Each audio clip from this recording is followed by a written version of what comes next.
a story speaks to you at a particular moment in time, means something to you, and then you express it. And I think that my journey into film and media, if you like, really came as a direct result of racism and not seeing people that look like me on the screen, and thereby feeling that people who didn't know people like me were missing out on hearing what I had to say about the world or what people like me thought about the world.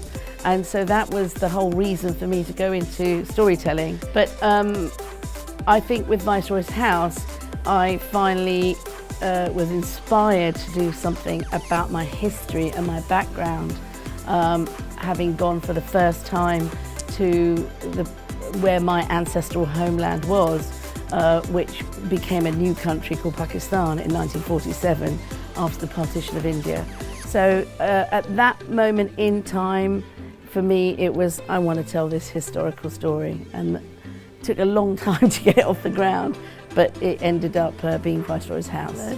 And it's amazing to think that now, right? But in the 90s, that was a very radical idea, that as a Black and Asian person, you were able to align yourself in that way with a national identity, with the Union Jack, you know, and claim it back. And so I felt that things were changing in Britain, you know, and so I said, right, I want to make a film in the world of football, but the most important thing for me is that the leading character has to be an Indian girl.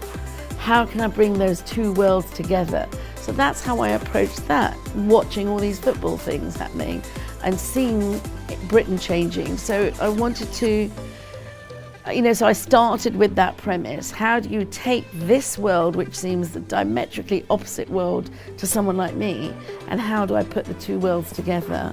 And that's what Bend It Like Beckham became.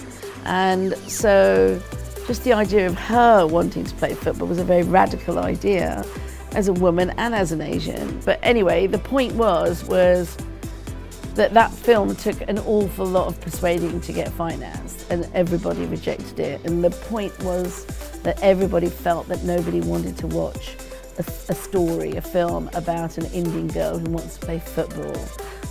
It just wasn't relevant. And because everyone had this idea of football being this thing over here and her being over here, you know.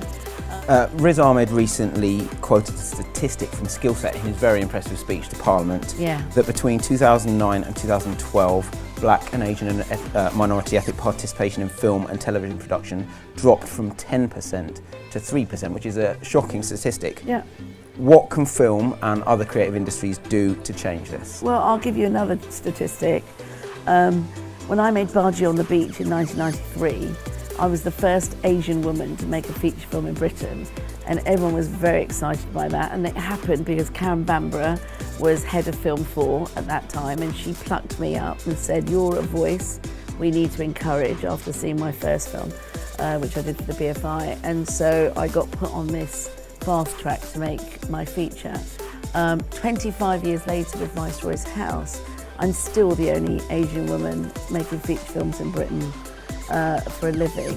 And so, yeah, Riz is right. You know, I think it's got worse. I think it's harder for people to tell their stories.